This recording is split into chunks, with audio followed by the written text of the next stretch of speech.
ஓய்வு நாளிலும் காலை பொழுதிலே உம்முடைய திருவார்த்தைக்கு நேராக கடந்து வருகிறோம்.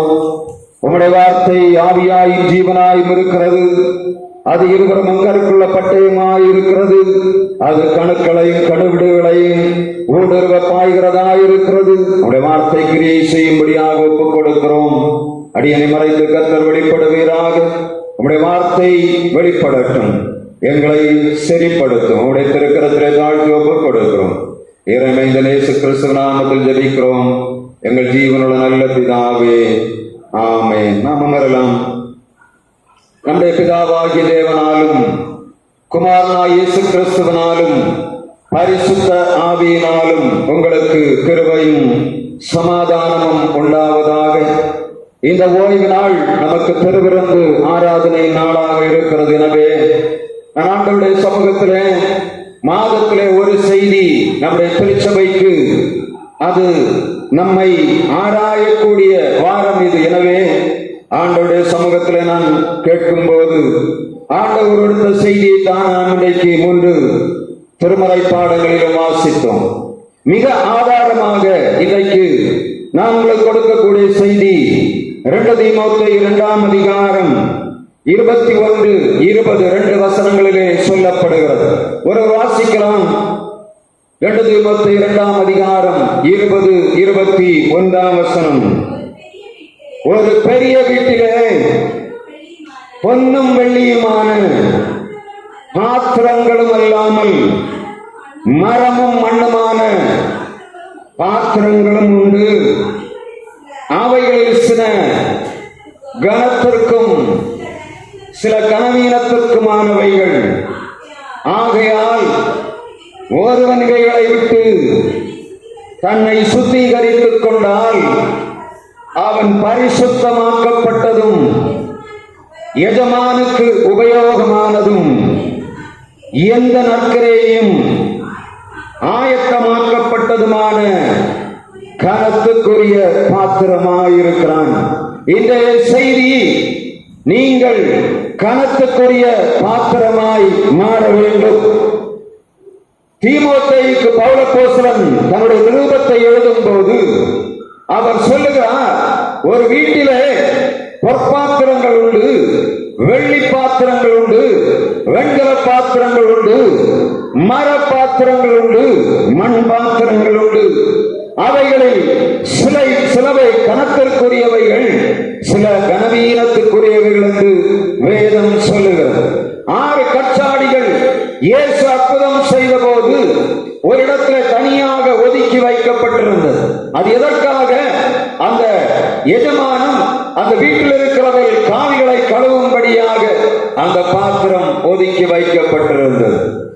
நேபுகாத்நேச்சாரும் அவனுடைய ஆட்கள் பெல்தேசாத்சாரும் அவர்கள் பானம் பண்ணும்படியாக, அவர்கள் தன்னுடைய அரண்மனைக்குள்ளே ராஜவிருந்து பண்ணும்படியாக அவர்கள் கொண்டு வந்த பாத்திரம் ஆண்டவராகிய தேவனுடைய எருசலேம் தேவாலயத்தில் கொண்டு வந்த பொன்வெள்ளி பாத்திரங்கள் என்று வேதம் சொல்லுகிறது. குமாரனாகிய பெல்சாத்சார் என்ன செய்தான்?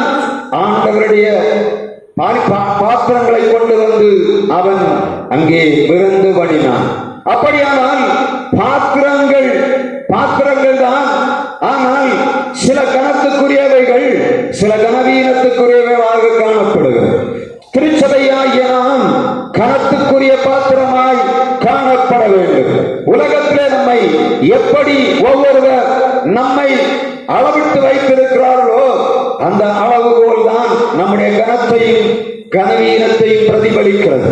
ஒரு மனிதனுடைய வாழ்வு பிறருக்கு கனத்தையும் காண்பிக்கும், கனவீனத்தையும் காண்பிக்கும். ஒரு மனிதன் எப்படி வாழ வேண்டும் என்று சொல்லக்கூடிய வாழ்க்கையின் வழிமுறையை எடுத்துக்காட்டாக ஒரு சிலருக்கு சொல்லும். ஒரு சிலருடைய வாழ்க்கையை வாழக்கூடாது என்று சொல்லி, இப்படி வாழக்கூடாது என்று சொல்லி நமக்கு எடுத்துக்காட்டாக வைக்கப்படுகிறது. திருச்சபையிலே செய்தி கேட்கிற நாம் இயேசு இரத்தத்தாலே கழுவப்பட்டு அவருடைய தூயாவியை பெற்றுக் கொண்டவர்களாகிய நாம் கனத்துக்குரிய பாத்திரமாக வாழ வேண்டும். நம்முடைய நடக்கைகள், நம்முடைய போக்கு, நம்முடைய வரவு, இவை அனைத்தும் பரிசுத்தமாய் காணப்பட வேண்டும். கனத்துக்குரிய பாத்திரமாக காணப்பட வேண்டும் என்று சொல்லி ஆண்டவர் எதிர்பார்க்கிறார். ஒரு பாத்திரம் ஒரு தேவையில்லாத இடத்திலே இருக்கிறது, அது அழுக்கு நிறைந்திருக்கிறது. அதை ஒரு மனிதனும் எடுத்து நேரடியாக பயன்படுத்த முடியாது.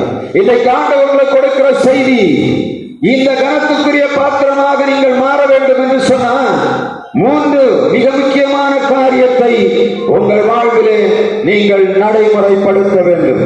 ஆண்டவராய் இயேசு கிறிஸ்துவின் இரத்தம் சகல பாவங்களை நீக்கி நம்மை சுத்திகரிக்கும். 1 யோவான் 1ஆம் அதிகாரம் 7ஆம் வசனம், நாம் கனத்துக்குரிய பாத்திரமாக மாற வேண்டும் என்று சொன்னால் முதலாவது செய்ய வேண்டிய பணியை அங்கே சொல்லுகிறது. வாசிக்கலாம். 1 யோவான் 1ஆம் அதிகாரம் 7ஆம் வசனம், அவர் ஒளியில் இருக்கிறது போல நாமும் ஒளியிலே நடந்தால் ஒருவரோடு ஒருவர் ஐக்கியப்பட்டிருப்போம். நம்முடைய அவருடைய குமாரனாய் இயேசு கிறிஸ்துவின் இரத்தம் சகல பாவங்களை நீக்கி நம்மை சுத்திகரிக்கும். இந்த நாளிலே திருவிருந்தை கொண்டாடுகிற நாம் ஆண்டவருடைய இரத்தத்தையும் அவருடைய சரீரத்தை உட்கொள்ளும்படியாக வந்திருக்கிற நாம் இயேசுவின் இரத்தம் கொண்டு நம்முடைய இருதயத்தை கழுவ வேண்டும் என்று சொல்லி ஆண்டவர் விரும்புகிறார்.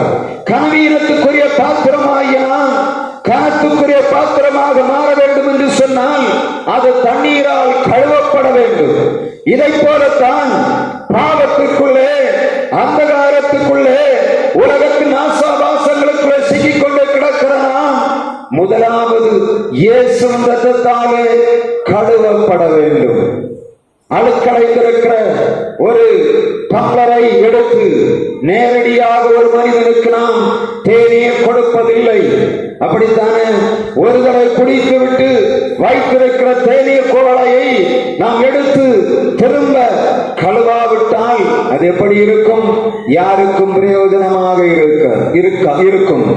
எச்சி பாத்திரத்தை ஒரு மனிதன் விரும்புவதில்லை. பிறர் அருந்துகிற கப்பை ஒரு மனிதன் எடுத்து அதை குடிப்பதற்காக முயலுவதில்லை.